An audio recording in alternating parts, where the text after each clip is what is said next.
વાત જૂનાગઢની કરીએ। જૂનાગઢના ગિરનાર પર્વત પરથી અનોખી વનસ્પતિ મળી આવી છે। આ દુર્લભ વનસ્પતિનું નામ ગોસમિયા બાયસ્પોરા છે। મુખ્ય વિશેષતા એ છે કે પોતાના જ કડીમાંથી તે બીજાણુ ઉત્પન્ન કરે છે અને તેવી જ રીતે પાંદડામાંથી પણ તે બીજાણુ ઉત્પન્ન કરે છે।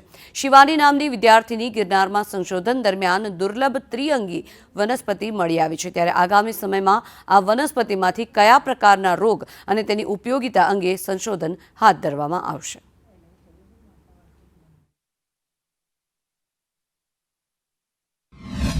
તો ટેરિડોફાઇટ્સ જે આખા ગિરનાર વાઇલ્ડલાઇફ સેન્ચ્યુરીમાં છે એની ઉપર મારું અત્યારે રિસર્ચ ચાલુ છે અને એમાં સંશોધનમાં વાત કરીએ તો નવી વનસ્પતિમાં આપણે જોઈએ તો મેં અત્યારે ગોસોમિયા બાયસ્પોરા કરીને એક નવી વનસ્પતિ છે એનું સંશોધન કરેલું છે।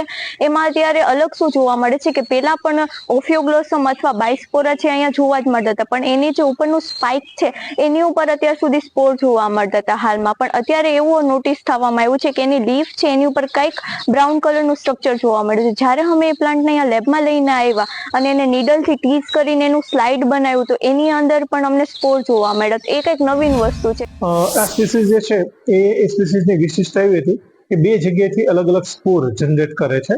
નોર્મલી પ્લાન્ટમાં એક જગ્યાએથી સ્પોર ડેવલપ થતા હોય છે, પણ આ પ્લાન્ટની અંદર એક સ્પાઇક હોય છે એમાંથી સ્પોર થાય છે અને બીજાના લીફની માર્જિન છે એમાંથી થાય છે। તો આમ બે અલગ અલગ જગ્યાએથી સ્પોર હોવાના લીધે અમે એનું નામકરણ જે છે તે બાયોસ્પોરા કરેલું છે।